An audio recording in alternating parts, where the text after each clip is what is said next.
Show Christ through lives. Let's show Christ through our own lives. Thank you. Good evening everyone. ప్రభునామములో మీ అందరికీ నా వందనాలు తెలియజేస్తున్నాను. మరొక వాక్య భాగాన్ని ఈరోజు మనం చూసే ప్రయత్నం చేద్దాం. మనందరికీ తెలిసిన most familiar verse but still most abused verse అని అనాలి, అట్లీస్ట్ మన ప్రాంతాల్లో. యెషయా గ్రంథం 53వ అధ్యాయం 5వ వచనం మనందరికీ తెలుసు, చిరపరిచయమైన వచనం. చాలా ఈజీగా మన బోధకులు వాడేస్తున్న వచనం. మరి ముఖ్యంగా స్వస్థతల మీద ఫోకస్ పెట్టిన బోధకులు మాట్లాడితే కదిలితే మెదిలితే వాడే పదం, ఇక విరివిగా దాన్ని ఎప్పుడు వాడాలి ఎప్పుడు వాడకూడదు అనే సందర్భం కూడా లేకుండా వాడుతున్న వచనం. యెషయా గ్రంథం 53వ అధ్యాయం. యెషయా గ్రంథం 53వ అధ్యాయం 5వ వచనం. మన అతిక్రమ క్రియలను బట్టి అతడు గాయపరచబడెను, మన దోషములను బట్టి నలగొట్టబడెను, మన సమాధానార్థమైన శిక్ష అతని మీద పడెను, అతను పొందిన దెబ్బల చేత మనకు స్వస్థత కలుగుచున్నది. యెషయా గ్రంథం 53వ అధ్యాయం యేసుక్రీస్తు వారి గురించిన అధ్యాయం అని మనందరికీ తెలుసు. అయితే ఈ ఒక్క వచనమే పాపులర్ అవటం చాలా విచారకరం. యేసుక్రీస్తు వారి శిలువ శ్రమల గురించిన అత్యంత స్పష్టమైన గ్రాఫిక్ డిస్క్రిప్షన్ ఉన్న ఒక అద్భుతమైన చాలా చాలా ప్రాముఖ్యమైన అధ్యాయంలో ఈ బోధకులు ఈ ఒక్క వచనాన్ని పాపులర్ చేయటం వెనక ఎంతటి స్వార్థం ఉందో చాలా బాధేస్తా ఉంది. ఈ అధ్యాయం 12 వచనాల చాలా గొప్ప అధ్యాయం. ఈ 12 వచనాలు ఈ అధ్యాయం అంతా కూడా మానవ స్వభావం గురించి చెప్తున్న అధ్యాయం. మనుషులు ఏ స్థాయిలో ప్రవర్తించారో, ఎంత దారుణంగా యేసుక్రీస్తు వారిని నిరాకరించి తిరస్కరించి, ఇంకా ఇబ్బందికరమైన మాట విసర్జించి, ఆయనను ఏ విధంగా హింసించి చంపేశారో, దాని కారణమైన వాళ్ళ పతనమైన భ్రష్టమైన స్వభావం ఎటువంటిదో ఈ అధ్యాయం చెప్తుంటే, యేసుక్రీస్తు వారి మరణం శిలువ శ్రమల గురించి కానీ, ఆయన ప్రాయశ్చిత్త మరణం గురించి కానీ, ఆయన విమోచన గురించి కానీ, ఆయన వ్యక్తిత్వం గురించి మాట్లాడరు, మానవ యొక్క భ్రష్ట స్వభావం గురించి మాట్లాడరు. 5వ వచనం మాత్రం మాట్లాడతారు. నేను చాలాసార్లు అది చాలా స్వార్థపూరితంగా వాడుతున్నారు అని నేను నిర్మోహమాటంగానే అంటున్నాను. ఎందుకంటే 12 వచనాల ఎంత చక్కటి ప్రాముఖ్యమైన ప్రొఫౌండ్ చాప్టర్లో ఇక మీకేమి కనపట్లేదా? ఇది ఒకటేనా కనపడింది? అలా ఎలా మాట్లాడతారు? ఆ పై వచనాలు ఏమైపోతాయి, ఆ కింద వచనాలు ఏమైపోతాయి? యథార్థంగా న్యాయంగా బోధించినప్పుడు ఆ అధ్యాయం సారాంశం అంతా బోధించాలి కదా. సరే, ఏంటి ఈ బోధలో ఉన్న ప్రాబ్లం అంటే, ఈ వచనాన్ని చాలా సీరియస్ గా బోధిస్తారు చాలా మంది బోధకులు, పాస్టర్లు.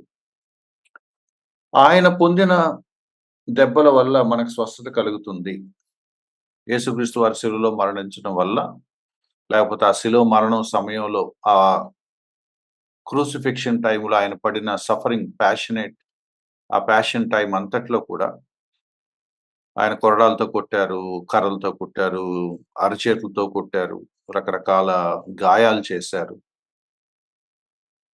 ఆ దెబ్బల వల్ల మనకు స్వస్థత కలుగుతుంది అనే మాట ఎలా తీసుకున్నారంటే, ఇక ఆ స్వస్థత మనకు వచ్చేసింది. ఆయన శిలువలో శ్రమలు అనుభవించాడు కదా, ఆ శ్రమల వల్ల మనకు స్వస్థత కలిగింది, ఫిజికల్ హీలింగ్ వచ్చేసింది. శారీరక స్వస్థత ఇప్పుడు ప్రతి విశ్వాసికి అందుబాటులో ఉంటుంది. ఎవ్రీ బిలీవర్ ఇక ఆరోగ్యంగా ఉంటాడు, అది దేవుని చిత్తం, అది వాళ్ళు మాట్లాడేది. మరి నిజమేనా ఈ వచనాలు అలాగే చెప్తున్నాయా? చాలా మంది ఎక్కడి దాకా బోధించడానికి ఎక్స్ట్రీమ్స్కి వెళ్ళారంటే, ఒక క్రైస్తవుడు అనారోగ్యంతో ఉండటం దేవుని చిత్తం కాదు, ఈ సిక్నెస్ ఆర్ డిసీజ్ శారీరక రుగ్మతలు, శారీరక అస్వస్థత, లేతే శారీరక రోగాలు అవి పాపం వల్ల వచ్చిన పర్యవసానాలు, శాపం కాబట్టి ఇప్పుడు యేసుక్రీస్తు వారు మన కొరకు శిలువలో మరణించి వన్స్ ఫర్ ఆల్ ఆ స్వస్థత ఇచ్చేశాడు అని ఈ వచనం అనిపిస్తుంది కాబట్టి ఇక విశ్వాసకు అనారోగ్యాలు రావటానికి వీల్లేదు. స్వస్థత గ్యారంటీ వచ్చేస్తది. విశ్వాసి నమ్మటమే విశ్వాస చేయాల్సింది. Every believer can claim this health. ఇది చాలా మందికి చాలా ఆశ పుట్టేలా చేస్తది. మరి ముఖ్యంగా అనారోగ్యంతో బాధపడే వాళ్ళకి. యేసుక్రీస్తు వారి ప్రాయశ్చిత్తం దానివల్ల వచ్చిన ఫలితాల్లో శారీరక సంపూర్ణ స్వస్థత కూడా ఉంది అనే ఒక బోధ బాగా వ్యాపించింది. చాలా మందికి నచ్చింది. ఆల్మోస్ట్ మన ప్రాంతాల్లో ఆల్మోస్ట్ ఎవ్రీ చర్చ్‌లో ఇది దాదాపు వినపడుతుంది. కానీ నిజంగా వాక్యం అలా చెప్తుందా? అని చూసినప్పుడు అలా చెప్పట్లేదు. Same old story. కాంటెక్స్ట్ ఏంటి? ఎందుకన్నారు? యెషయా ఉద్దేశ్యం ఏంటి? శారీరక అనారోగ్యం గురించి ఎందుకు రాయాలి? సో, ఇవన్నీ కూడా కొన్ని చర్చకొచ్చే కొన్ని విషయాలు. నేను 2 యాస్పెక్ట్స్‌లో దీని అర్థాన్ని ఆలోచించే ప్రయత్నం చేస్తాం. ఒకటి పాత నిబంధన కోణంలో, ఒకటి కొత్త నిబంధన కోణంలో. పాత నిబంధన కోణంలో క్లుప్తంగా మాట్లాడాలంటే ప్రవక్తలు ఇమేజెస్ వాడారు. పిక్చర్స్ వాడారు. పోలికలు. అలంకారికంగా విషయాలు చెప్పే ఒక పద్ధతుంది. ఏ విషయాన్నైనా చెప్పటం. చాలామంది మిస్ అయిన పాయింట్ లేకపోతే మనకి తెలిసి కూడా పక్కన పెడుతున్నామా అనిపించే పాయింట్లు కొన్ని మీ దృష్టికి నేను తీసుకొస్తున్నాను. ఒకటి యెషయా గ్రంథం మొదటి అధ్యాయంలోనే చాలా స్పష్టంగా ఒక సందర్భం ఉంది. అంటే యెషయా గ్రంథం ప్రారంభమైన విధానమే మనకు చాలా ఆశ్చర్యాన్ని కలిగిస్తుంది. యెషయా గ్రంథం మొదటి అధ్యాయం 5వ వచనం. లేకపోతే 4వ వచనం దగ్గర నుంచి. ప్రజలు ఎలా ఉన్నారో మాట్లాడుతున్నాడు. నేను కొన్ని వచనాలు చాలా స్పీడ్‌గా జస్ట్ అలా స్క్రోల్ చేసుకుంటూ వెళ్ళిపోయినట్టుగా చేస్తాను. ఎందుకంటే మనకు సమయం చాలదు కాబట్టి. యెషయా గ్రంథం మొదటి అధ్యాయం 4వ వచనం. పాపిష్టి జనము, దోషభరితమైన ప్రజలు, దుష్ట సంతానము, చెరుపు చేయి పిల్లలు, వారు యెహోవాను విసర్జించున్నారు. ఇశ్రాయేలు యొక్క పరిశుద్ధ దేవుని దూషిస్తున్నారు. ఆయనను విడిచి తొలగిపోయారు. నిత్యం తిరుగుబాటు చేస్తున్నారు. ఇది ఇశ్రాయేలు ప్రజల పరిస్థితి. యెషయా భక్తుడు తన ప్రవచనాలు చెప్పడం ప్రారంభించే అంటే తన దేవుడిచ్చిన వాక్కులు ప్రజలకు వినిపించటం, ప్రవక్తగా తన పరిచయం ప్రారంభించే సమయానికి ఇశ్రాయేలు జనాంగం చాలా భ్రష్ట స్థితిలో ఉందని మనకు అర్థమవుతుంది. చాలా మంది దీన్ని ఏమన్నారంటే ఎ సిక్ నేషన్ అన్నారు. అంటే పతనమైపోయిన, భ్రష్టమైపోయిన, వ్యాధిగ్రస్తమైన దేశం. అంటే శారీరక రోగాల గురించి కాదు. నైతికంగా దిగజారిపోయిన దేశం అని చెప్పటానికి. సో, వాళ్ళు ఏ స్థితిలో ఉన్నారో 4వ వచనం చెప్తుంది. పాపిష్టి జనము, దోషభరితమైన ప్రజలు, దుష్ట సంతానము, చెరుపు చేయి పిల్లలు, వారు యెహోవాను విసర్జించున్నారు, దేవుని దూషిస్తున్నారు. ఆయనను విడిచి తొలగిపోయారు. విడిచి తొలగిపోవటం అంటే ఏంటి? ఆయనను విడిచిపెట్టేసి ఇంకో దారి ఎంచుకున్నారు. ఇంకో పక్క దారికెళ్ళిపోయారు. తొలగిపోయారు. ఇంకొక రూట్‌లోకెళ్ళిపోయారు. ఇంకొక దైవాన్ని ఎంచుకున్న పరిస్థితులు కనపడుతున్నాయి. పాగన్ కల్చర్‌ని. నిత్యం తిరుగుబాటు చేస్తున్నారు. దాని కింద లైన్ మీరు చూస్తే, ప్రతివాడు నడినెత్తిన వ్యాధి కలిగి ఉన్నాడు. ప్రతివాని గుండె బలహీనమయ్యను. ఇది ఫిగరేటివ్‌గా చెప్తున్న మాట. మీరు ఆలోచించండి. ప్రతివాడు నడినెత్తిన వ్యాధి కలిగి ఉన్నాడు అనంటే, ఇశ్రాయేల్ ప్రజల్లో లక్షల లక్షల మంది ప్రజల నడినెత్తి మీద కురుపులున్నాయా? అలా తీసుకుందామా? So, it's not literal. It is figurative.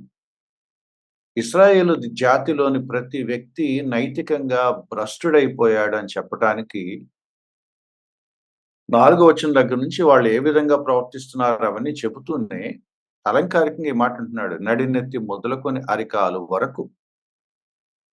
నడినెత్తి మొదలుకొని అరికాలు వరకు, లేదా అరికాలు మొదలుకొని తల వరకు, కింద నుంచి పైకి కానీ పైనుంచి కిందకి కానీ. ప్రతివాడు నడినెత్తిన వ్యాధి కలిగి ఉన్నాడు. ప్రతివాని గుండె బలహీనమైంది. అరికాలు మొదలుకొని తల వరకు స్వస్థత కొంచెమైనను లేదు. ఫ్రమ్ టాప్ టు బాటమ్ అసలు స్వస్థత లేదు. అంటే నిలువున కరప్ట్ అయిపోయారు. పైనుంచి కింద దాకా కరప్ట్ అయిపోయారు. దాన్ని ఎలా ఎలా అర్థం చేసుకోవాలి? ఎలా అర్థం చేసుకోవాలి? భ్రష్టత్వానికి సంబంధించిన ఫిగరేటివ్ ఎక్స్‌ప్రెషన్. నిజంగా వాళ్ళు ఒంటి నిండా కురుపులేసుకొని ఇశ్రాయేల్ ప్రజలను తిరగట్లేదు. ఎక్కడ చూసినను గాయాలు, దెబ్బలు, పచ్చిపుండ్లు. అంటే ఇక దేశంలో అందరి ఒంటి మీద పైనుంచి కింద వరకు పుండ్లు, కురుపులు, గాయాలు అట్లా అంత రోత కనపడుతున్నారు అనుకుంటున్నారా? అది కాదు. వాళ్ళ జీవితాలు అంత దారుణంగా ఉన్నాయి. వాళ్ళ నైతిక పరిస్థితి అంత దారుణంగా ఉంది. వాళ్ళ ప్రవర్తన అంత దారుణంగా ఉంది. Everyone is like a sick person. అవి పిండబడలేదు, కట్టబడలేదు, తైలంతో మెత్తన చేయబడలేదు.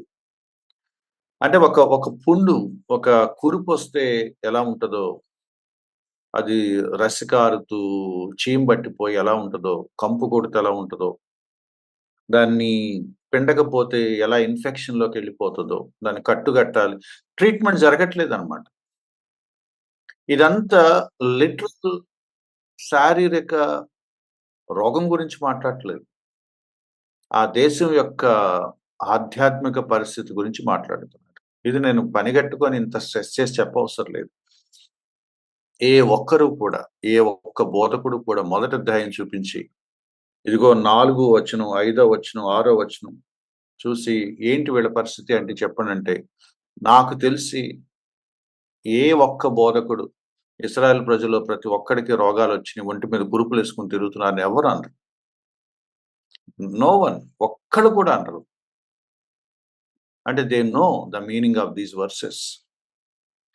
ఇది రూపకంగా లేతే అలంకారికంగా చెప్పబడిన మాట శరీరానికి సంబంధించింది కాదు. నైతికంగా, ఆధ్యాత్మికంగా దిగజారిపోయారని చెప్పటానికి వాడిన వర్ణన అందరికీ తెలుసు. 7వ వచనం చాలా స్ట్రెయిట్‌గా చెప్తున్నాడు. మీ దేశం పాడైపోయింది. ఓ దేశం పాడైపోయింది అన్న సంగతిని చెప్పటానికి అలంకారికంగా పై వచనాల్లో ప్రవక్త అలా డిస్క్రైబ్ చేశాడు. ఎవ్వరు కూడా దీన్ని ఒంటి మీద నడినెత్తి మొదలుకొని అరికాలు వరకు ఒంటి నిండా కురుపులు, పుండ్లు ఇవన్నీ యేసుకొని తిరుగుతున్నారని ఎవరు అనరు. మరి ఇక్కడ దీన్ని లిటరల్‌గా తీసుకోకూడదు అన్న అవగాహన, అవేర్‌నెస్, కామన్ సెన్స్, అండర్‌స్టాండింగ్ ఉన్న బోధకులు 53 అధ్యాయం 5వ వచనాన్ని ఎందుకు లిటరల్‌గా తీసుకుంటున్నారు? కావాలనే కదా! కావాలనే కదా! See, when you know how to interpret chapter 1, what happened to you when reading chapter 53? మొదటి అధ్యాయాన్ని ఎలా ఇంటర్ప్రెట్ చేయాలో మీకు తెలుసు. కానీ 53 అధ్యాయం ఎందుకు అక్షరాల అర్థం తీసి చెప్తున్నారు? అంటే కావాలనే చేస్తున్నారు కదా! మొదటి అధ్యాయంలో చేయని పొరపాటు 53 అధ్యాయంలో చేస్తారా? నేను అందుకే కొన్నిసార్లు కొంచెం రూడ్‌గా మాట్లాడుతున్నాను కోపమొచ్చి. ఎందుకంటే మీరు కావాలని చేస్తున్నారు. మీరు తెలియక చేయటం లేదు. యెషయా 53 వక్రీకరించి బోధించేవాళ్ళు కావాలని బోధిస్తున్నారు. మీకు స్వస్థత కలుగుతుంది అని చెప్తే ప్రజలకు బావుంటది కాబట్టి, ప్రజలను ఆకర్షించొచ్చు అని చెప్పే ప్రయత్నమా? ఎవరికి వాళ్ళే ప్రశ్నేసుకోవాలి. యెషయా గ్రంథం 6 అధ్యాయం గనక మీరు చూస్తే, యెషయా గ్రంథం 6 అధ్యాయం యెషయాకి దర్శనం కలిగిన సందర్భం. యెషయా సింహాసనాసీనుడైన దేవుణ్ణి చూశాడు 6 అధ్యాయంలో. మరి 6 అధ్యాయంలో కూడా ఒక డిస్క్రిప్షన్ ఉంది. ఇటువంటిదే ఫిగరేటివ్. సిన్ సిక్ అంటున్నారు. అంటే పాపగ్రస్తమైన లేదా పాపం అనే వ్యాధితో బాధపడుతున్న మానవాళి. ఐ రిపీట్, పాపం అనే వ్యాధితో బాధపడుతున్న మానవాళి, మనుషులు. సో యెషయా భక్తుడు ఏమని మాట్లాడుతున్నాడంటే, పాపాన్ని ఒక వ్యాధితో పోలుస్తూ మాట్లాడుతున్నాడు. ఆ పాపం అనే వ్యాధి సోకినప్పుడు ఎలా ఉంటుందో చెప్పే ప్రయత్నాలు చేస్తున్నాడు తన గ్రంథంలో. ప్రవక్తలు ఈ పద్ధతి పాటించారు. యిర్మీయా భక్తుడు ఏమన్నాడు మనందరికీ తెలుసు. హృదయము ఘోరమైన వ్యాధి కలదు. హృదయానికి రోగం వచ్చిందా? హృదయానికి రోగం వస్తదా? అంటే ఏంటి? అది వక్ర బుద్ధికనమాట.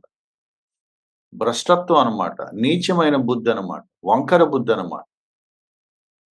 కుటిలమైన బుద్ధి అనమాట. అంటే మైండ్ కరప్ట్ అయిపోయింది, పొల్యూట్ అయిపోయిందని చెప్పటం అనమాట. Our hearts are sick. మన హృదయాలు ఘోరమైన వ్యాధి కలిగాయి. రోగగ్రస్తం అయిపోయాయి. యిర్మీయా భక్తుడు అలా మాట్లాడుతున్నాడు. తర్వాత యెషయా భక్తుడు 6వ అధ్యాయంలో ఏమంటున్నాడంటే, వాళ్ళకి ఆ రోగం రకరకాలుగా ఉంది. ఆ disease it shows up in many ways. మొదటి అధ్యాయంలోనేమో ఒంటి నిండా పుళ్ళు ఉన్నాయని అన్నాడు. అంటే సివియారిటీ ఏంటో చెప్పడానికి, అంటే top to bottom morally corrupted అని చెప్పడానికి. 6వ అధ్యాయంలో వాళ్ళ హృదయం కండిషన్ ఏంటో చెప్తున్నాడు. How arrogant they are. వాళ్ళ అవిశ్వాసం ఎలా ఉంటది, వాళ్ళు ఎంత తిరస్కారం చేసే ప్రజలు మాట్లాడుతున్నాడు. ఇక్కడ కొన్ని ఇమేజెస్ మీరు చూడండి. 9, 10 వచనాలు చూస్తే యెషయా గ్రంథం 6వ అధ్యాయం 9, 10 వచనాలు. వాళ్ళకి వింటారు గాని గ్రహించరట. వింటారు కానీ గ్రహించరు. అంటే వినపడిందా లేదా? సో ఏంటది? Spiritual deafness. ఆధ్యాత్మిక చెవిటితనం, ఆధ్యాత్మిక మూగతనం, ఆధ్యాత్మిక గుడ్డితనం, ఆధ్యాత్మిక మాంద్యం.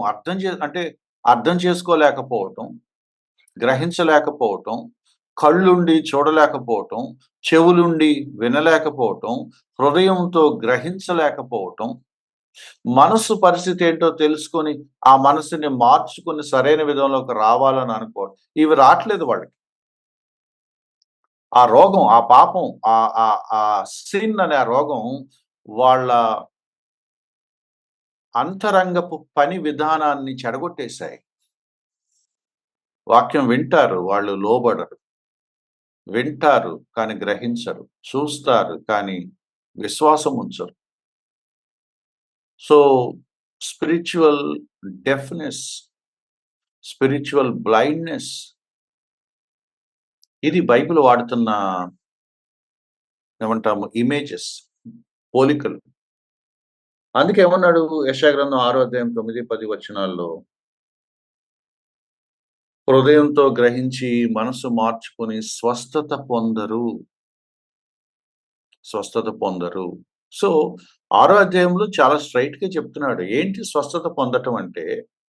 హృదయాన్ని మార్చుకోవటం, తమ కండిషన్‌ని గుర్తించటం, ట్రూ సెన్స్‌లో సంగతుల్ని చూడగలగటం, వినగలగటం, అర్థం చేసుకోవటం, మనసు మార్చుకోవటం. ఇది స్వస్థత అంటే. సో మళ్ళీ 11వ వచనం గనక మీరు చూస్తే, దాని కింద వచనాలు చూస్తే, వీళ్ళు నాశనం అవుతానికి రెడీ అవుతున్నారు తప్ప వాళ్ళు వినరు. కానీ నీ బాధ్యతగా నువ్వు వాళ్ళకి చెప్పు యెషయా అని చెప్పి పంపిస్తున్నాడు. ఎన్నాళ్ళ వరకు అని యెషయా అడుగుతాడు. అంటిల్ ఇలా జరిగే వరకు అవకాశం ఇద్దాం. బట్ వాళ్ళు ఎలాగో వినరని మనకు కూడా తెలుసు. ఎందుకంటే వాళ్ళు ఆల్రెడీ ఒక భ్రష్టమైన స్థితికి వెళ్ళిపోయారు. వాళ్ళ హృదయ కాఠిన్యం గురించి మాట్లాడుతున్నాడన్నమాట. సో యెషయా భక్తుడు స్టార్ట్ చేసిన విధానం, దాన్ని కొనసాగిస్తున్న విధానం మీరు గమనిస్తే, he is talking about sickness, but not physical sickness, spiritual sickness. ఆధ్యాత్మిక వ్యాధి గురించి మాట్లాడుతున్నాడు. అందుకనే వాళ్ళు వినరు, గ్రహించరు. వాళ్ళు దాన్ని అర్థం చేసుకోరు, దానికి లోబడరు. ఆ కాంటెక్స్ట్‌లోనే 53 అధ్యాయం వస్తుందన్నమాట. ఆ కాంటెక్స్ట్‌లోనే 53 అధ్యాయం వస్తుంది. మిగిలిన ఆయా చోట్ల మీరు చూడగలిగితే మీకు వచనాలు దొరకచ్చు. మనకు సమయం లేదు కాబట్టి నేను కొంచెం స్పీడప్ చేస్తున్నాను. యెషయా గ్రంథం 53 గనక మీరు చూస్తే 53లో కూడా చాలా స్పష్టమైన వివరణ ఉంది. మీరు ఒకసారి క్విక్‌గా చూడగలిగితే. ఇదంతా నేను 53 అంతా మనం చాప్టర్ అంతా మాట్లాడుకునే సమయం లేదు. బట్ కాంటెక్స్ట్ వరకు మాట్లాడుకుందాం. మనుషులు ఎలాంటి వాళ్ళో చెప్పటానికి కొన్ని వచనాలు చూపిస్తున్నాను. అంటే యెషయా ఎలా చెప్పాడో, అంటే ప్రారంభ వచనాల్లోను, మొదటి అధ్యాయం, 6 అధ్యాయంలో లాగా 53 అధ్యాయంలో కూడా మనకు కనపడుతుంది. ఆహ్, 4 వచనం. అతడు మన రోగములను భరించెను, మన వ్యసనములను వహించెను. అయినను మొత్తబడిన వానిగాను, దేవుని వలన బాధింపబడి వానిగాను, శ్రమ నొందిన వానిగాను మనం అతన్ని ఎంచితిమి. 5వ వచనం. మన అతిక్రమ క్రియలను బట్టి అతడు గాయపరచబడెను, మన దోషములను బట్టి నలగొట్టబడెను. మన సమాధానార్థమైన శిక్ష అతని మీద పడెను, అతడు పొందిన దెబ్బల చేత మనకు స్వస్థత కలుగుచున్నది. చాలా ఇంపార్టెంట్. ఈ వచనం మనకు కావాల్సిన లైన్‌లో తీసుకుంటే ప్రమాదం. ఈ వచనంలో 4 స్టేట్మెంట్స్ ఉన్నాయి. గమనించండి. 5వ వచనంలో 4 స్టేట్మెంట్స్ ఉన్నాయి. ఒకటి, మన అతిక్రమ క్రియలను బట్టి ఆయన గాయపరచబడ్డాడు. మన దోషములను బట్టి నలగొట్టబడ్డాడు. మన సమాధానార్థమైన శిక్ష. దీని మీనింగ్ ఏం చెప్పండి మరి? మనం ఎంతప్పటికి స్వస్థత వచ్చింది అనే పదం పట్టుకొని అక్కడ చుట్టూ తిరుగుతున్నాం కానీ, అసలు ఆ వచనం దేని గురించి మాట్లాడుతున్నాడు? స్వస్థత వచ్చింది కరెక్టే. ఏ విషయంలో స్వస్థత వచ్చింది? మన పాపములను బట్టి, లేకపోతే మన అతిక్రమ క్రియలను బట్టి ఆయన గాయపరచబడ్డాడు. సో, ఇప్పుడు ఆయన గాయపరచబడటం వల్ల మనకొచ్చే ఇదేంటి అంటే, మరి మన పాపాలకు సంబంధించిన ఒక రిజల్ట్ రావాలి కదా! మన దోషంలోటి నలగొట్టబడ్డాడు. కానీ ఆ నలగొట్టబడటం వల్లే మీ దోషాలు క్షమిస్తానంటున్నాడాయన. మరి మన సమాధానార్థమైన శిక్ష ఆయన మీద పడిందట. ఏమనాలి ఈ పదాన్ని? సమాధానార్థమైన శిక్ష. యేసుక్రీస్తు వారు శిలువ మీద భరించిన ఆ శిక్షను యెషయా భక్తుడు ఏమని అంటున్నాడంటే, అది సమాధానార్థమైనది. దేవునిని, మనిషిని సమాధానపరిచే ఒక శిక్ష. దేవునికి, మనిషికి ఉన్న ఆ శత్రుత్వాన్ని, ఆ విరోధాన్ని తొలగించి వారిద్దరికీ సంధి చేసిన, సఖ్యపరిచిన ఒక ప్రాయశ్చిత్తపు శిక్ష. సమాధానార్థమైన అనే పదం ఎలా వదిలేస్తాము? రికన్సిలేషన్ అంటున్నాం. దేవునితో మనిషి సమాధాన పడటం. దేవునితో మనిషి సమాధాన పడి, లేదా మనుషులతో దేవుడు సమాధాన పడే ఆ ప్రక్రియ సిలువలో జరిగింది. అది యేసుక్రీస్తు వారి పొందిన శిక్ష మరణం వల్ల, శ్రమల వల్ల కలిగింది. ఏంటి ఈయన మరణం వల్ల, ఈయన పొందిన శ్రమల వల్ల, ఈయన నలగొట్టబడటం వల్ల, ఈయన కొట్టబడటం వల్ల, ఈయన గాయాలవ్వటం వల్ల వచ్చిన రిజల్ట్ ఏంటంటే, వి వర్ రికన్సైల్డ్ టు గాడ్. దేవునికి మనకి సమాధానం ఏర్పడింది. రోమాపత్రిక 5వ అధ్యాయం మొదటి వచనం అదే. దేవునితో మనం సమాధానపరచబడ్డాము. రికన్సిలేషన్ అనే ఒక ఇంపార్టెంట్ డాక్ట్రిన్ పక్కన పెట్టి మాట్లాడుతున్నారు మీరు. యెషయా గ్రంథం 53వ అధ్యాయం ఏ డాక్ట్రిన్ గురించి మాట్లాడాలనుకుంటుందో, ఆ డాక్ట్రిన్ పక్కన పెట్టి మీరు స్వస్థత గురించి మాట్లాడుతున్నారు. మోసం అని అంటాను. మోసం అంటాను. దాని కింద వచనాలు మీరు చూస్తే,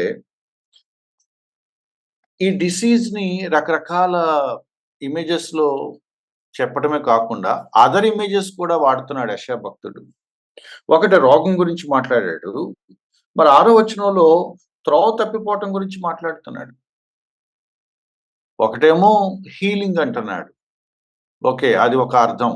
మరి 6వ వచనంలో త్రోవ తప్పిపోవటం గురించి మాట్లాడుతున్నాడు. మనమందరము గొర్రెల వలె త్రోవ తప్పిపోతిమి. మనం గొర్రెలమా?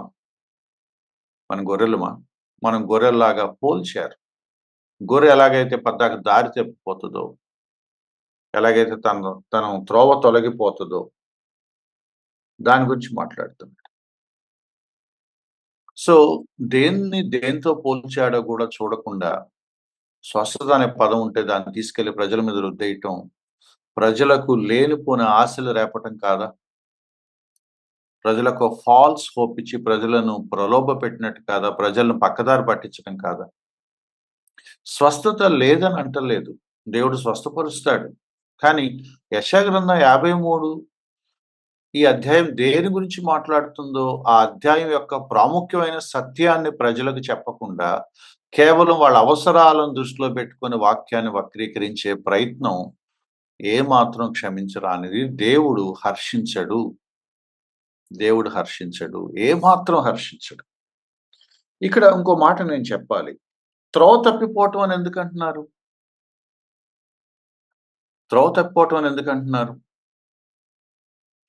దేవునికి నా మాట అర్థం చేసుకోండి. చాలా ఇంపార్టెంట్ పాయింట్ ఒకటి మాట్లాడుతున్నాను. దేవుని నుంచి మనిషి దూరం అయిపోయిన దాన్ని బైబిల్ రకరకాలుగా వర్ణించింది. గాడ్ మ్యాన్‌కున్న ఆ సెపరేషన్‌ని బైబిల్ రకరకాలుగా వర్ణించింది. ఒకటి ఇదిగో సిక్‌నెస్ పేరు మీద వర్ణించింది. 2 గోయింగ్ యాస్ట్రే దారి తప్పిపోవటం మీద వర్ణించింది. వీళ్ళు రోగులైపోయారని అర్థంలో మాట్లాడినప్పుడల్లా దేవునికి దూరమయ్యారని అర్థం. వీరు దారి తొలగిపోయారన్నప్పుడల్లా కూడా వీళ్ళు దేవునికి దూరమయ్యారనే అర్థం. అందుకని తప్పిపోయిన కుమారుడు తిరిగొచ్చినప్పుడు ఆ ఉపమానం చివర్లో ఆ తండ్రి అంటాడు, "ఇదిగో నీ తమ్ముడు తప్పిపోయి మళ్ళీ దొరికాడు." లాస్ట్ బట్ ఫౌండ్ అంటే ఏంటి? దూరమయ్యాడు, మళ్ళొచ్చాడు. అక్కడ ఇంకో మాట వాడాడు. చనిపోయి మళ్ళీ బ్రతికాడు. సో, దేవునికి దూరం అవ్వటం అనేది తీవ్రమైన వ్యాధి తెచ్చుకోవటం, ఒక అడుగు ముందుకెళ్తే స్పిరిచువల్‌గా చనిపోవటం అని అంటున్నారనమాట. సో, 3 ఇమేజెస్ చెప్పాను నేను మీకిప్పుడు. ఒకటి దేవునికి దూరం అయిపోవటం అనేది సిక్‌నెస్‌తో పోల్చారు. దారి తొలగిపోవటంతో పోల్చారు. కొత్త నిబంధన ఒక అడుగు ముందుకెళ్ళి అది అసలు చచ్చిపోవటంతో పోల్చారు. అపరాధముల చేతను, పాపముల చేతను చచ్చిన వారై ఉన్నాం. వి వర్ డెడ్ స్పిరిచువల్లీ. రోగగ్రస్తులయ్యారు. మీరు వింటున్నారు కానీ గ్రహించరు. చూస్తున్నారు కానీ మీరు అర్థం చేసుకోరు. ఈ సింప్టమ్స్ దాటి అది ముదిరిపోయి ఎక్కడి దాకా వెళ్తదంటే యు ఆర్ డెడ్. ఆ పదం కూడా బైబిల్ వాడేసింది. మీరు అపరాధముల చేతను, పాపం చేతను చచ్చినవారు. మీరు మృతులు. ఆధ్యాత్మికంగా, నైతికంగా మృతులు. అందుకు లూకా సువార్త 15లో ఆ యేసుక్రీస్తు ఉపమానంలో ఆ పదం వాడాడు. ఇదిగో ఈ నీ తమ్ముడు తప్పిపోయి మళ్ళీ దొరికాడు. చనిపోయి మళ్ళీ బ్రతికాడు. అంటే వన్స్ దేవునికి దూరం అయ్యాడు. మళ్ళీ ఇప్పుడు దేవుని దగ్గరికి వచ్చాడు అని చెప్పే అర్థం. మరి ఈ ఎక్స్‌ప్రెషన్స్‌ని అర్థం చేసుకోకుండా, వీటి అసలు అర్థాన్ని గ్రహించకుండా, ఇవన్నీ పక్కన పెట్టేసి ఫిజికల్ సిక్‌నెస్ లేకపోతే ఫిజికల్ హీలింగ్ అని మాట్లాడి, కేవలం హీలింగ్ గురించి ఎందుకు మాట్లాడాలి? నువ్వు హీలింగ్ గురించి మాట్లాడటానికి యెషయా గ్రంథం 53 అధ్యాయం అవసరమా నీకు? యెషయా గ్రంథం ఏం మాట్లాడుతుందో అది వదిలేసి హీలింగ్ అంటే ఎట్లా? అడుగుడి మీకు ఇవ్వబడును అన్నారు కదా! అడగండి దేవుడు స్వస్థపరుస్తాడు. చాలు కదా! మీరు ఏది అడిగినా ఇస్తా అంటున్నాడు కదా! ఓ తండ్రి తన కుమారుడు ఏదో ఇస్తా అంటున్నాడు కదా! మీరు అడగండి. మీకేం కావాలో మీ పరలోక తండ్రికి తెలుసు కదా! మీరు అడగండి. And you will be healed. మీకు అర్థమవుతుంది కదా!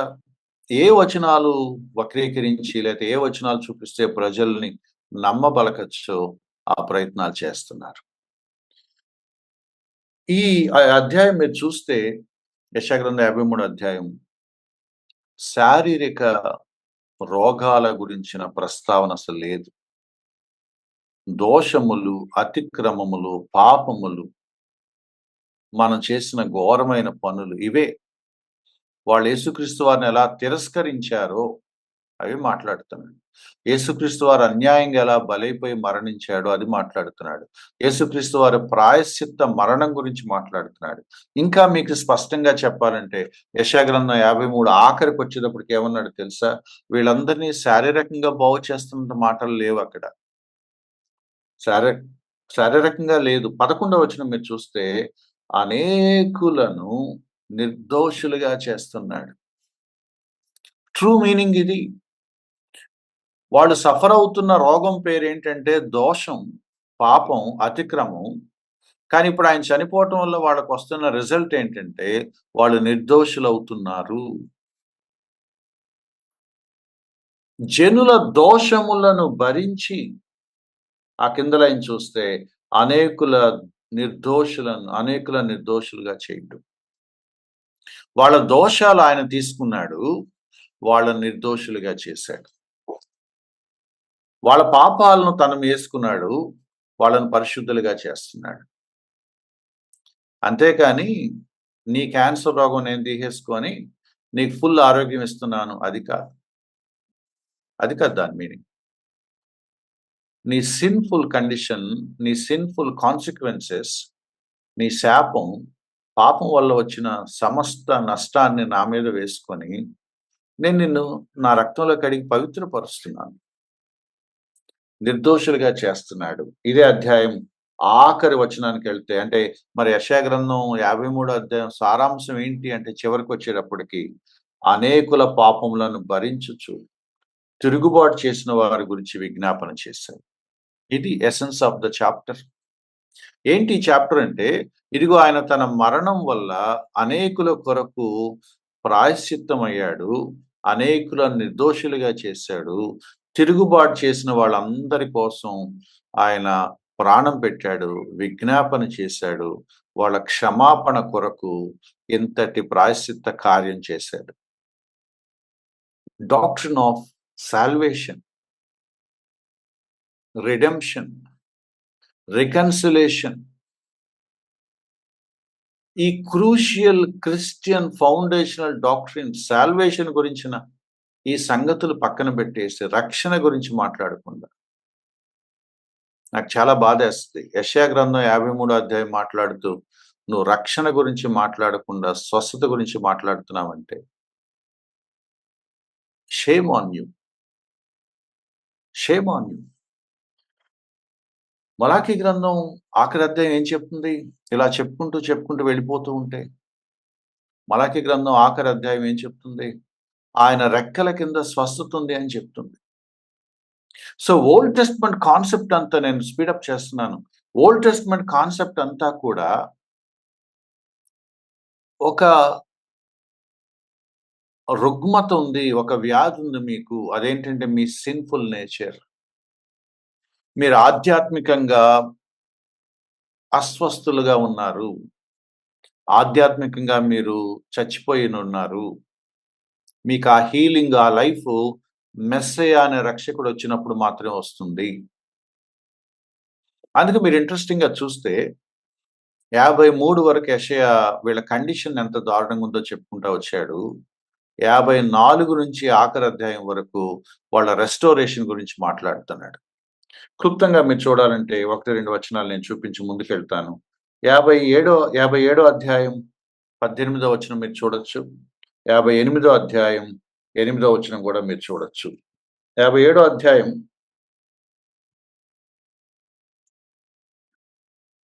18వ వచనం నేను క్లుప్తంగా చూపిస్తే 16 నుంచి గనక మీరు చూస్తే నేను ఎల్లప్పుడూ కోపించను, నేను వాళ్ళ మీద కోపం పెట్టుకోను అని చెప్పి 18వ వచనంలో వాళ్ళకి ప్రామిస్ చేస్తున్నాడు. 18వ వచనంలో ప్రామిస్ చేస్తున్నాడు. నిజంగా ఈ రక్షకుడు, ఈ మెస్సయ్య, ఈ పంపబడిన రక్షకుడిని ఎవరైతే విశ్వసిస్తారో నేను వాళ్ళని స్వస్థపరుస్తాను, వాళ్ళని నడిపిస్తాను, వాళ్ళని ఓదార్చుతాను అని చెప్తున్నాడు. అలాగే 58వ అధ్యాయం 8వ వచనం కూడా మీరు చూస్తే ప్రతి కాడి విరగ్గొట్టబడును అని 6వ వచనంలో చెప్పాడు. 7వ వచనం ఆహారము, ఆకలి, రక్త సంబంధులు, దిక్కుమాలిన బేదలు ఇవన్నీ ఇవన్నీ ఏ ఇమేజెస్ మీరు ఆలోచించండి. ఫాస్టింగ్ గురించి మాట్లాడుతున్నాం యెషయా 58లో. ఇవన్నీ ఏ పోలికలు దేనికి చూపిస్తున్నాయి మీరు ఆలోచించండి. 11వ వచనం మీరు చూస్తే ఎముకలను బలపరుస్తాడు. ఎముకలను బలపరచడం అంటే ఏంటి? స్వస్థపరచటమే కదా! స్వస్థపరచటమే కదా! సో, చాలా చోట్ల చాలా వచనాలు మీరు చూడగలిగితే అలా చెప్పుకుంటూ వెళ్ళి 8వ వచనం ఆఖరి లైన్ మీరు చూడండి. 8వ వచనం ఆఖరి లైను స్వస్థత నీకు శీఘ్రముగా లభించును. ఏంటా స్వస్థత? దాని కింద లైన్‌లోని చెప్తున్నాడు. నీతి నీ ముందర నడుచును. ఏంటా స్వస్థత? రైచియస్‌నెస్. రైచియస్‌నెస్. ఏంటి స్వస్థత? దాని పై లైన్ చూడండి. వెలుగు. వేకువ చుక్క ఉదయిస్తుంది. లైట్. అంటే గుడ్డితనం పోయి నీకు వెలుగు కనపడుతుంది. చూపొచ్చిందనమాట. సో, ఏ ఇమేజ్ వాడుతున్నాడో ఆ ఇమేజే ఇక్కడ కూడా వచ్చింది. నీకు వెలుగొస్తది. Therefore you will be able to see and understand the things. Truth నీకు అర్థమవుతుంది. నీ మనోనేత్రాలు తెరవబడతాయన్నమాట. నీ ఎముకలకు స్వస్థత వస్తదన్నాడు కింద వచనాలు. ఏంటి అంటే నువ్వు నువ్వు ట్రూత్‌లో నడుస్తావు. లేదా నువ్వు నీతిలో నడుస్తావు. రైచియస్‌నెస్. ఈ యెషయా గ్రంథం చివరికొచ్చేటప్పటికి, ఆఖరి అధ్యాయాలకొచ్చేటప్పటికి నూతన ఒక ప్రపంచం గురించి మాట్లాడుతున్నాడు. నూతన ప్రపంచం గురించి మాట్లాడుతున్నాడు. అక్కడ ఏ దుఃఖం ఉండదు. ఏ బాధ ఉండదు. నీతి రాజ్యం ఏలే ఒక భవిష్యత్తు మహిమకరమైన ఒక లైఫ్ ఉంది. దాని గురించి మాట్లాడుతున్నాడు. స్వయంగా దేవుడు పరిపాలిస్తే ఎంత దివ్యంగా ఉంటదో, ఆ రాబోయే ఆ గ్లోరియస్ కింగ్‌డమ్ గురించి మాట్లాడుతున్నాడు. సో, 60వ అధ్యాయం మొదటి వచనం. నీకు లైట్ వచ్చింది, వెలుగొచ్చింది, తేజరిల్లుము. యెహోవా మహిమ నీ మీద ఉదయిస్తది. చూడు చీకటి పోతుంది. మహిమ నీ మీద కనపడుతది. వెలుగులోకొస్తారు. ఉదయకాంతిని చూస్తారు. అండ్ చాలా డిస్క్రిప్షన్ ఉంది. చాలా డిస్క్రిప్షన్ ఉంది. 61 అధ్యాయం గనక మీరు చూస్తే, ప్రభువు ఇచ్చే రిడెంప్షన్ ఎలా ఉందో చెప్తున్నాడు. నలిగిన హృదయం దృఢమవుతుంది. చెరలో ఉన్న వాడికి విడుదల కలుగుద్ది. బంధింపబడిన వారికి విముక్తి కలుగుద్ది. కొంచెం కింద లైన్‌కొస్తే దుఃఖాక్రాంతులు ఓదార్చబడతారు. మూడో వచనం దుఃఖానికి ప్రతిగా ఆనంద తైలము, బూడిదకు ప్రతిగా పూదండ, భారభరితమైన ఆత్మ ప్రతిగా స్తుతి వస్త్రము. ఇవి ఆయన ఇవ్వబోయే పరిస్థితులు. నాలుగో వచనం ఆఖరికొస్తే తరతరముల నుండి శిథిలములైన పురములను బాగు చేస్తాడు. పట్టణాలను నూతనంగా స్థాపిస్తాడు. మీరంతా చదువుకోండి. బోలెడన్ని అధ్యాయాలున్నాయి. భవిష్యత్తు ఎంత గొప్పగా ఉంటదో చెప్పే అధ్యాయాలు 66 దాకా వెళ్ళిపోయాడు. 66 దాకా వెళ్ళిపోయాడు. అండ్ దేవుడు వాళ్ళని ఎలా సమకూరుస్తాడో చెప్తున్నాడన్నమాట. దేవుడు వాళ్ళని ఎలా సమకూరుస్తాడో చెప్తున్నాడు. It's a grand biblical theme. ఇది బైబిల్‌లో ఉన్న గ్రాండ్ థీమ్స్‌లో ఇదొకటి. పాపం వల్ల అస్వస్థులయ్యాము. ఇంకా చెప్పాలంటే మృతులయ్యాము. కానీ యేసుక్రీస్తు వారి వల్ల, ఆయన మరణం వల్ల మనకి స్వస్థత కలిగింది. లేదా మనకి ప్రాణం వచ్చింది. జీవం కలిగింది. న్యూ లైఫ్ అన్నాం అందుకే. ఇలా ప్రవక్తలు చెప్పుకుంటూ ఈ థీమ్ అంతా పాత నిబంధనలో వెళ్ళింది. ఆఖరికి ఒక హోప్ ఇస్తున్నాడు మలాకి చివరి అధ్యాయంలో. ఆ రాబోయే రక్షకుడు మీకు నిజమైన హీలింగ్ ఇస్తాడు. మలాకి గ్రంథం 4 అధ్యాయం. మలాకి గ్రంథం 4 అధ్యాయం 2వ వచనం. నీతి సూర్యుడు ఉదయిస్తాడు. ఆయన రావటం వల్ల మీకు స్వస్థత కలుగుతుంది. ఆరోగ్యం కలుగుతుంది. అగైన్ ఫిజికల్ హీలింగ్ కాదండి.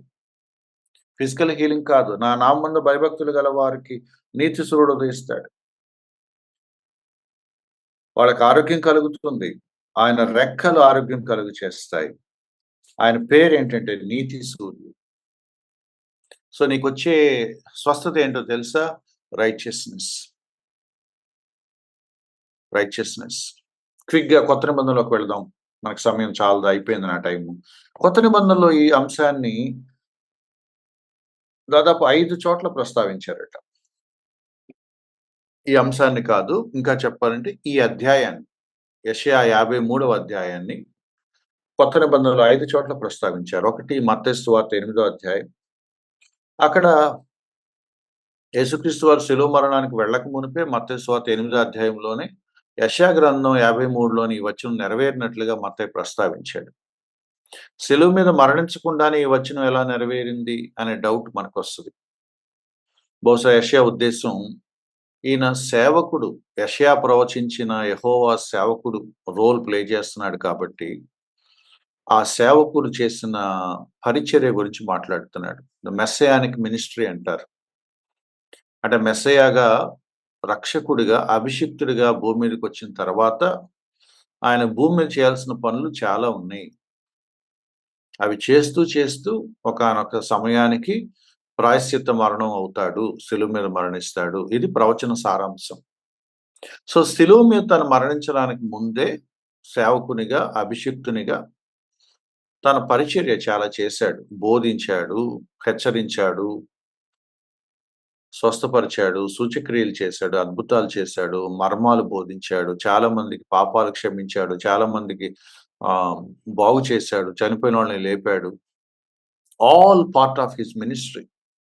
సో, తన పరిచర్యలో భాగంగా, తన మెస్సయానిక్ మినిస్ట్రీలో భాగంగా వాళ్ళ రోగాలను ఆయన వహించాడని చెప్పటంలో, ఆయన వాళ్ళ బాధలను అర్థం చేసుకొని వాటిని తన మీదకి తీసుకుంటున్నాడని చెప్పటమే కానీ, ఆ మినిస్ట్రీ గురించిన ప్రస్తావనే కానీ వేరే ఏం కాదు.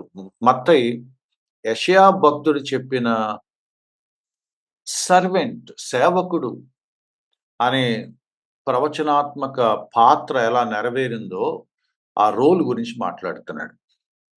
యోహాను సువార్త ఇంకొంచెం స్పీడ్‌గా, అంటే ఇంకొంచెం క్లియర్‌గా మాట్లాడుతూ యోహాను భక్తుడు ఏమనంటే 12వ అధ్యాయంలో యెషయా 6వ అధ్యాయంని కోట్ చేసినట్టుగా మనం చూస్తాం. అదే సిక్‌నెస్ గురించి మాట్లాడినట్టుగా చూస్తాం. వీళ్ళు కళ్ళుంటే గాని చూడరు, వినరు, గ్రహించరు. ఏంటి అంటే వీళ్ళ అపనమ్మకం, వీళ్ళ అవిశ్వాసం, వీళ్ళు ఏమంటాము ఆహ్, నిరాకరిస్తున్నాడు.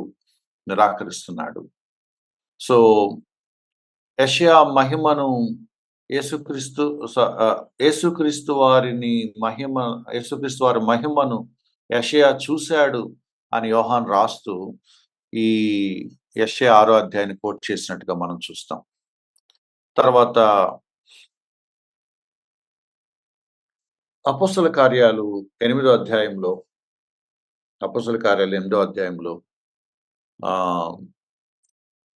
ఫిలిప్పు ఒక ఆయనకి సువార్త చెప్తున్నప్పుడు ఈ సందర్భం మనకు కనపడుతుంది. ఐథియోపియన్ నపుంసకుడు రథం మీద వెళ్తున్నప్పుడు ఆయన యెషయా 53 చదువుతున్నట్టుగా మనకు అర్థమవుతుంది. సో, ఏం ఎక్స్‌ప్లెయిన్ చేస్తుంటాడు ఫిలిప్పు అనంటే 53 అధ్యాయం యొక్క రక్షణ సారాంశాన్ని ఎక్స్‌ప్లెయిన్ చేసినట్టుగా మనకు కనపడుతుంది. అంటే నేను ఎందుకు ఇవన్నీ గుర్తు చేస్తున్నానంటే, వీళ్ళందరూ 53 యొక్క ప్రాముఖ్యమైన సంగతిని మాట్లాడుతున్నారు గానీ, కేవలం శారీరక స్వస్థతతో దాన్ని ముడిపెట్టినట్టుగా మనం చూడటం లేదు. వాళ్ళు ఏం మాట్లాడుకుంటున్నారో తెలిస్తే మనకు అర్థమవుతది వాళ్ళ ఫోకస్ పాయింట్ ఏంటి అనేది. సో, ఫిలిప్పు సువార్త చెప్పినప్పుడు ఐథియోపియన్ నపుంసకుడు రక్షించబడినట్లుగా సువార్తను అర్థం చేసుకున్నట్టుగా మనం చూస్తాం. అలాగే రోమపత్రిక 10వ అధ్యాయంలో కూడా దీని ప్రస్తావన, దీన్ని కోట్ చేశారు. అక్కడ కూడా మనకు తెలుసు, రోమపత్రిక 10వ అధ్యాయంలో ఇట్స్ ఆల్ అబౌట్ గాస్పెల్. గతంలో కూడా ఆ చాప్టర్ మనం చూసాం. It's all about gospel. సువార్త, ఇంకంతే, వేరే ఏం లేదు సాల్వేషన్ గురించి. అలాగే ఇది కొంచెం మనం ఒక 2 మినిట్స్ ఇక్కడ ఆగుతాము. మొదటి పేతురు పత్రిక 2వ అధ్యాయము 21వ వచనం. మొదటి పేతురు పత్రిక 2వ అధ్యాయం 21వ వచనం. మొదటి పేతురు పత్రిక 2వ అధ్యాయం 21వ వచనం.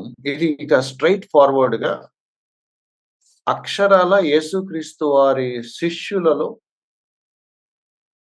ఒకడైన పేతురు భక్తుడు యెషయా గ్రంథాన్ని కోట్ చేయటం.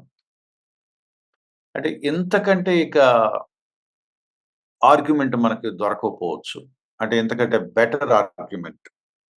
21లో యేసుక్రీస్తు వారు మీ కొరకు చనిపోయాడని చెప్పుకుంటూ వస్తూ దాన్ని కొంచెం అలా ఎలాబొరేట్ చేసుకుంటూ వచ్చి 24లోకి 24లోకి ఈ మాట మాట్లాడుతున్నాడు. 24వ వచనం. 24వ వచనాన్ని ఎలా ఎక్స్‌ప్లెయిన్ చేశాడో మీరు చూస్తే చాలా క్లియర్‌గా ఉందన్నమాట. ఇది చూసాక కూడా ఇంకా మళ్ళీ మనం వేరే వాటి గురించి మాట్లాడుతున్నామంటే మనం కావాలని చేస్తున్నామని అర్థం ఇంక. ఇంక అంతకంటే ఇంకేం లేదు. ఆయన పేతురు భక్తుడు దాన్ని రాసుకుంటూ వచ్చిన విధానం మీరు చూడండి. ఆ లైన్ ఆఖరి స్టేట్మెంట్ ఏంటంటే, ఆయన పొందిన గాయముల చేత మీరు స్వస్థత నొందిరి. అంటే యెషయా 53 డైరెక్ట్ ఆ వచనాన్ని కోట్ చేశాడు. కానీ ఏంటి 53ని అపోస్తలులు ఎలా అర్థం చేసుకున్నారు? ఆది సంఘంలో ఏమని బోధించారు? పేతురు భక్తుడు దాన్ని ఎక్స్‌ప్లెయిన్ చేస్తున్నాడు. ఆ వచనాన్ని పేతురు భక్తుడు ఎలా తీసుకున్నాడంటే, ఒకటి మనము పాపముల విషయమై చనిపోయి, నీతి విషయమై జీవించున్నట్లు ఆయన దెబ్బలు తిన్నాడు. ఆయన పొందిన గాయాలు దేనికి అనంటే, ఆయనకి తగిలిన దెబ్బలు కొట్టబడటం, నల్లగొట్టబడటం, గాయపరచబడటం, తృణీకరించబడటం, విసర్జింపబడటం, వ్యసనాక్రాంతుడవ్వటం. దేనికి అనంటే ఇది రీజన్. మనము పాపముల విషయమై చనిపోయి, నీతి విషయమై జీవించాలని. అంటే అర్థం ఏంటి? మనం పాపాల విషయం చనిపోయాము. నీతి విషయంలో చనిపోయాము. అంటే అనీతిమంతులుగా మిగిలిపోయాము. నైతికంగా పతనమైపోయాము. నైతికంగా మళ్ళీ మనం బ్రతకాలని, ఆధ్యాత్మికంగా మళ్ళీ మనం బ్రతకాలని, నీతి విషయంలో జీవించున్నట్లు ఆయన ఈ పాపాలు తన మీద మోసుకున్నాడు. So clear. Why did Christ die on the cross అంటే పేతురు భక్తుడు ఇస్తున్న statement. So that we become righteous.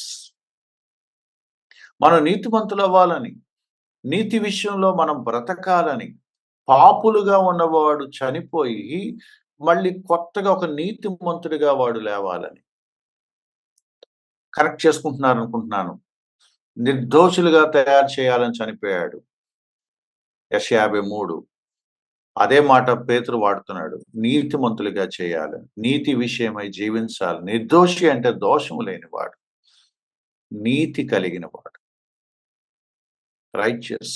కొత్త నిబంధన సువార్త సారాంశం అదే. ఎంటైర్ బైబిల్ సువార్త సారాంశం అదే. విశ్వాసం ద్వారా మనం నీతిమంతులుగా తీర్చబడుతున్నాము. The doctrine of justification. Christ died for me, therefore I become righteous. నీతి విషయంలో నేను బ్రతుకుతున్నాను. ఇప్పటి వరకు నేను నీతి విషయంలో మృతుడిని. నైతికంగా దిగజారిపోయి భ్రష్టుడిని అవటం కాదు. నైతికంగా మృతుడిని నేను. అపరాధముల చేత, పాపముల చేత చచ్చిన వాడు. కానీ ఇప్పుడు ఆయన నన్ను బ్రతికిస్తున్నాడు ఇన్ రైచియస్‌నెస్. సో ఏంటి ఆయన ఇచ్చే స్వస్థత అంటే, he will make you righteous. నిన్ను నీతిమంతుడిగా చేయటం, నిన్ను నిర్దోషిగా ప్రకటించటమే ఆయన నీకిచ్చే అద్భుతమైన హీలింగ్, స్వస్థత. అది ఆయన చెప్తున్న మాట. ఇంకొక ఇంట్రెస్టింగ్ పాయింట్ 25వ వచనంలో కనపడుతది. దారి తప్పిపోయారు. సేమ్ థీమ్ అన్నమాట. యెషయా 53లో ఉన్న థీమ్. మీరు గొర్రెల వలె దారి తప్పిపోయారు. కానీ ఇప్పుడు ఎవరి వైపు వచ్చారు? ఆత్మల కాపరి అధ్యక్షుడు ఆయన వైపు అంటే మళ్ళీ దేవుని వైపు వచ్చారు. రెస్టోరేషన్ అన్నమాట. సో దారి తప్పిపోయిన వాడు మళ్ళీ దారిలోకి వచ్చి దేవుని దగ్గరికి, తన కాపరి దగ్గరికి వస్తే దానిని హీలింగ్ అంటున్నాం. నైతికంగా భ్రష్టత్వానికి వెళ్ళిన వాడు మళ్ళీ బ్రతికి నీతిగా మళ్ళీ కొత్తగా జీవితాన్ని ప్రారంభిస్తే దానిని హీలింగ్ అంటున్నాం. అది స్వస్థత అంటే. అది యేసుక్రీస్తు వారు పొందిన దెబ్బల వల్ల మనకు కలుగుతున్న స్వస్థత. ఎగ్జాక్ట్‌గా 53కి ట్రూ ఇంటర్ప్రిటేషన్ పేతురు భక్తుడు చేస్తున్నాడు.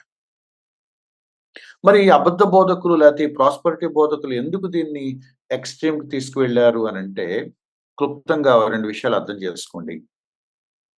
బైబిల్ అంతటిని ఓవరాల్‌గా అర్థం చేసుకోవటం రాక, లేకపోతే ఇంపార్టెంట్ కోర్ క్రిస్టియన్ డాక్ట్రిన్స్‌ని విస్మరించి, ఇప్పటికి నేను జస్టిఫికేషన్ డాక్ట్రిన్ చెప్పాను. రిడెంప్షన్ గురించి మాట్లాడాను.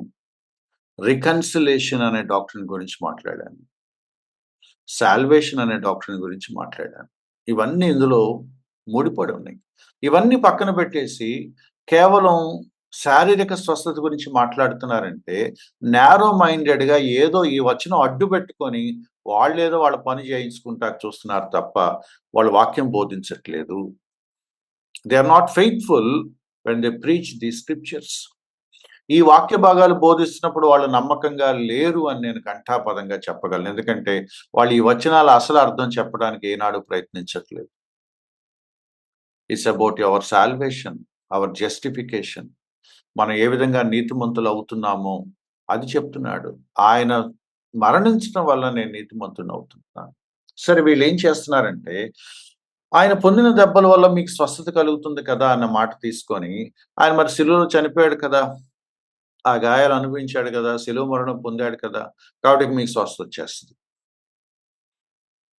దాని మీనింగ్ వదిలేశారు. లిటరల్‌గా తీసుకున్నారు. వాళ్ళ ఉద్దేశ్యం ఏంటంటే ఆయన మరణించడం వల్ల మనం రక్షించబడ్డాము అన్న మాట నిజమే కదా!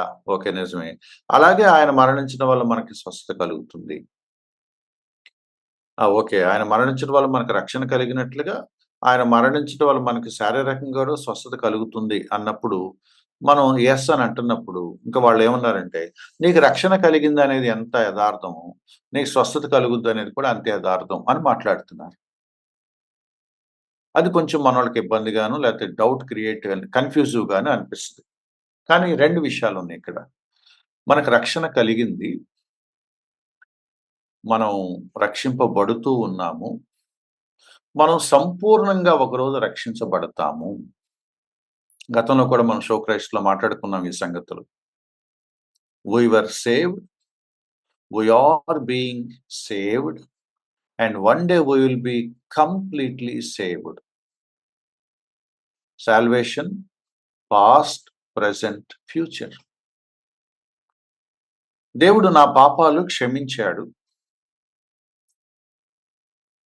నా పాపాలు క్షమిస్తూ ఉంటాడు.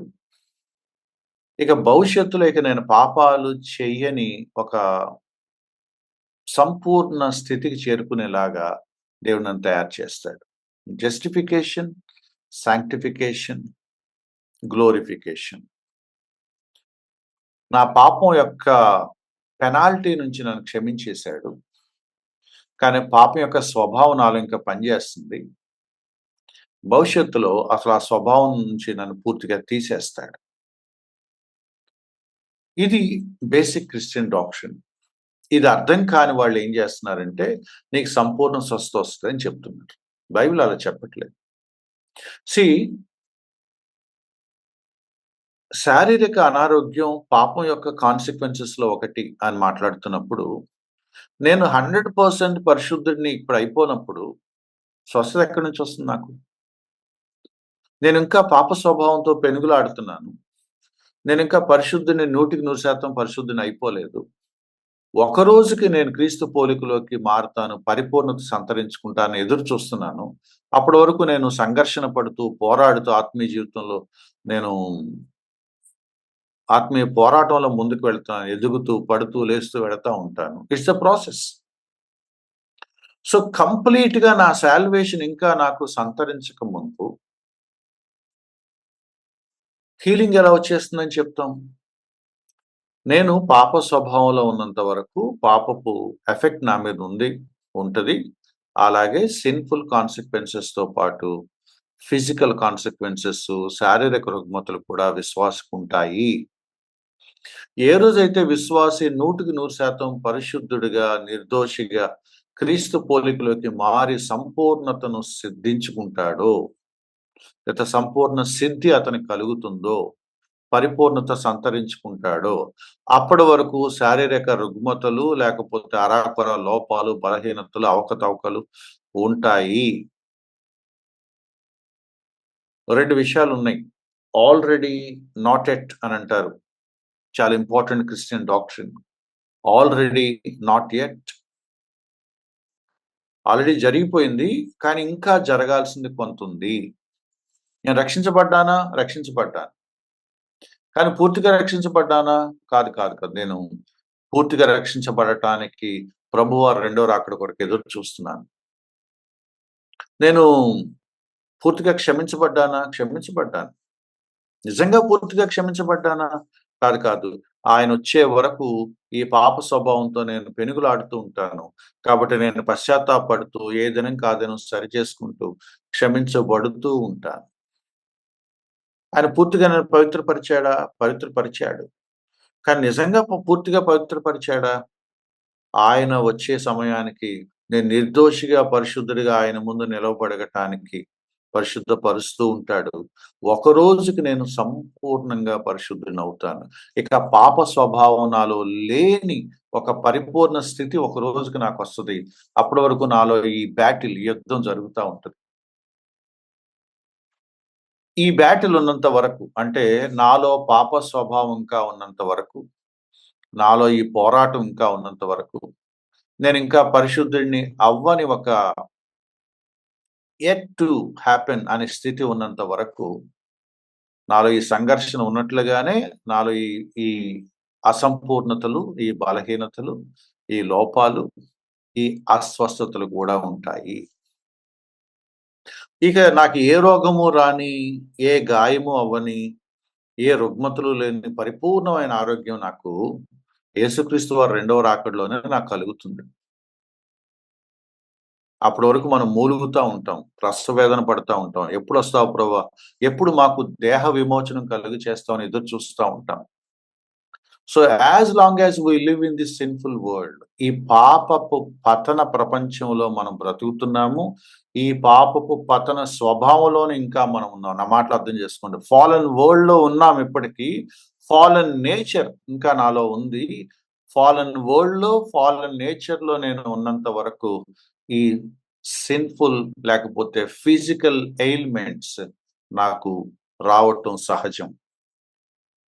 100% పూర్తి స్వస్థత అంటే ఇంకెప్పటికీ అనారోగ్యం రాని ఒక పర్ఫెక్షన్ స్థాయికి ఇంకా అందుకునే స్థాయికి ఆ సమయం ఇంకా రాలేదు. భవిష్యత్తులో అది జరుగుద్ది. ఏ దుఃఖము, ఏ వ్యాధి, ఏ మరణము, ఏ కన్నీరు లేని ఒక గ్లోరియస్ హెవెన్లీ కింగ్డమ్ కండిషన్స్ ప్రకటన గ్రంథం వాగ్దానం చేస్తుంది. దాని కొరకు మనం ఎదురు చూస్తున్నాం. అప్పటి వరకు మనం పోరాడుతూ ఉంటాము, పెనుగులాడుతూ ఉంటాము. దేవుడు మనకి సహాయం చేస్తూ ఉంటాడు, బలపరుస్తూ ఉంటాడు. భవిష్యత్తులో నిత్యత్వంలో ఉండబోయే ఒక పరిపూర్ణ స్థితిని ఇప్పుడే వాగ్దానం చేసే మనల్ని మోసం చేసే బోధ ప్రాస్పరిటీ బోధ. ఇంకా అది సంపూర్ణ స్థితి మనకు రాలేదు అన్న సంగతి మీకు చెప్పట్లేదు. కొంతకాలం దీని గుండా మనం వెళ్ళాలి, కొంతకాలం మనం స్ట్రగుల్ అవ్వాలి, కొంతకాలం దీన్ని ఫేస్ చేయాలి, విశ్వాసంతో దీన్ని మనం ఎదురు చూద్దాము అని చెప్పట్లేదు. ఫ్యూచర్‌లో పర్ఫెక్షన్‌గా ఉండే స్థాయిని ఇప్పుడే భూమి మీద మీకు వాళ్ళు ఒక పిక్చర్ చూపించి మిమ్మల్ని ప్రలోభపెడుతున్నారు. మరి అలా చూసినప్పుడు తిమోతికి పౌలు భక్తుడు రాస్తూ, తిమోతి నీ కడుపు నొప్పని అంటున్నావు కదా! నువ్వు ఒక పని చెయ్యి, 100% హీలింగ్ నీకొచ్చేసిందని అనలేదు. నువ్వు కొంచెం వాటర్ మాత్రమే కాదు, కొంచెం ద్రాక్షారసం కూడా తీసుకో. నువ్వు దానికి రిపీటెడ్‌గా సఫర్ అవుతున్నావు. మళ్ళీ తరచూ నీకు కొన్ని బలహీనతలు కలుగుతున్నాయి. స్టమక్ ప్రాబ్లమ్ వస్తుంది. కాబట్టి నువ్వు కొంచెం జాగ్రత్త తీసుకో అని ఒక రెమెడీ సజెస్ట్ చేశాడు. ద్రాక్షారసం తీసుకో అని ఒక సలహా ఇచ్చాడు. ఎందుకు చెప్పాలి? నీకు హీలింగ్ వచ్చేసిందని చెప్పొచ్చు కదా! ప్రాస్పరిటీ బోధకుల లెక్కలో. త్రోఫిమ్ అనే ఒకతను అస్వస్థతకు గురైనట్టుగా తిమోతి పత్రికలో చూస్తాం. పౌలు భక్తుడు చెప్పొచ్చు కదా, త్రోఫిము నువ్వు అనవసరంగా వరి అవ్వమాక, యు ఆర్ హీల్డ్ అని అనొచ్చు కదా! అలా అనలేదు. ఎపఫ్రోదితు గురించి మాట్లాడుతుంది ఫిలిప్పీ పత్రిక. మరి పౌలు భక్తుడు దాన్ని ఎక్స్ట్రార్డినరీ కేస్ కింద మార్చేసేయొచ్చు కదా! చేయలేదు. వరి అయ్యాడు. ఆయన ఏమైపోతాడో, చనిపోతాడేమో అని వరి అయ్యాడట. ఎందుకు ఆ హీలింగ్‌ని డిక్లేర్ చేయొచ్చు కదా! స్పాట్‌లో తీసేయొచ్చు కదా! నో, అలా చేయలేదు వాడు. స్వయంగా పౌలు భక్తుడికే ఒక ప్రాబ్లమ్ ఉందట. ఏం ప్రాబ్లమ్ మనకు తెలీదు. అది ఫిజికల్ సిక్‌నెస్ అని కొంతమంది అంటారు. సిక్‌నెస్ కాదు, స్పిరిచువల్ బ్యాటిల్ అని కొంతమంది అంటారు. వాటెవర్ ఇట్ ఈస్, ఒక ఎయిల్మెంట్, ఒక రుగ్మతో, ఒక సమస్యో, ఒక పోరాటమో ఏదో ఉంది పౌలు భక్తుడికి. కంప్లీట్ పర్ఫెక్ట్ 100% సొల్యూషన్ ఇప్పుడే రావట్లేదు. నా కృప నీకు చాలు, ఈ ముళ్ళు కొంతకాలం భరించు అని దేవుడు అంటున్నాడు. కాబట్టి గుర్తుపెట్టుకోండి మై డియర్ ఫ్రెండ్స్, దేవుడు స్వస్థపరుస్తాడా? స్వస్థపరుస్తాడు. కొన్ని సార్లు స్వస్థపడకపోవచ్చు. అనారోగ్యాలు విశ్వాసకొస్తాయా? వస్తాయి. As long as you live in this fallen world, there is every chance. మనం మురికిలోనే తిరుగుతున్నాం. మనం మట్టిలోనే తిరుగుతున్నాం. మనం పతనమైన లోకంలో తిరుగుతున్నాం. ఆ వైరస్‌లు మనకే వస్తాయి. ఆ రోగాలు మనకే అంటుతాయి. మనం సూపర్ న్యాచురల్ ఏంజెల్స్ లాగా ఇంకా అయిపోలేదు. మనకి ఇంకా బీపీలున్నాయి, షుగర్‌లున్నాయి. ఎక్కడికి పోవు. ఎందుకంటే సంపూర్ణ శరీరం, మహిమ గల శరీరం మనం ఇంకా ధరించలేదు. సంపూర్ణ సిద్ధి పొందిన స్వభావాలు, క్రీస్తును పోలిన స్వభావాలు, ఆయన పోలికలో యొక్క రూపాంతరం అయిపోయిన నేచర్ మనం ఇంకా రాలేదు. ఒకరోజు వస్తాయి. దాని కొరకు ఎదురు చూస్తున్నాం. బట్ అప్పటి వరకు మనం రియాలిటీని యాక్సెప్ట్ చేద్దాం. బట్ ధైర్యం ఏంటంటే, మన అవసరానికి తగ్గట్టుగా దేవుడు మనల్ని స్వస్థపరుస్తాడో, ఆ శ్రమలోనే బలపరుస్తాడో, ఆదరిస్తాడో ఆయన ఇష్టం. కొంతమందిని వెంటనే స్వస్థపరుస్తాడు. కొంతమందిని ఆ శ్రమానుభవంలో గుండా తీసుకెళ్ళి వాళ్ళని బలపరుస్తాడు. వాళ్ళకేవో నేర్పిస్తాడు. కొంతమందికి ఎప్పటికీ స్వస్థత రాకపోవచ్చు. But one day in heaven they will be healed perfectly, fully. So, ఆయన పొందిన దెబ్బల వల్ల మనకు స్వస్థత కలుగుతుందనే మాట కాంటెక్స్చువల్‌గా శారీరక స్వస్థత గురించి కాదు, మన సాల్వేషన్ గురించి. శారీరక స్వస్థత కూడా విశ్వాసం కలుగుద్ది. దేవుడు కొంతమందికి స్వస్థ వరం ఇచ్చాడు, కృపా వరాలు ఇచ్చాడు. When they pray it happens. I believe it. But కొంతమందికి తన చిత్తంలో కొంతమందికి అనారోగ్యాన్ని కూడా ఇస్తాడు. అంటే స్వస్థత వెంటనే రాదు. ఆ ఇబ్బందిలో వాళ్ళు కొన్ని నేర్చుకుంటారు. వాళ్ళు ప్రభువుకి ఇంకా దగ్గరవుతారు. వాళ్ళ విశ్వాసం బలపడుతుంది. వి డోంట్ నో ఏ విశ్వాసిని దేవుడు ఏ విధంగా డీల్ చేస్తాడో మనకు తెలీదు. ఇన్‌స్టంట్, కంప్లీట్, పర్ఫెక్ట్ హీలింగ్ భవిష్యత్తులో సాధ్యమవుతది. ఇప్పుడు కాదు. ఎందుకంటే we are still in this fallen world and we are still struggling in this sinful fallen nature. కాబట్టి మై డియర్ ఫ్రెండ్స్, ఎక్స్‌ట్రీమ్స్‌కి వెళ్ళొద్దు. భవిష్యత్తులో ఉండబోయే ఒక పరిపూర్ణ స్థితిని ఈ రోజే వచ్చేసిందన్నట్లుగా వాళ్ళు చెప్తుంటే నమ్మొద్దు.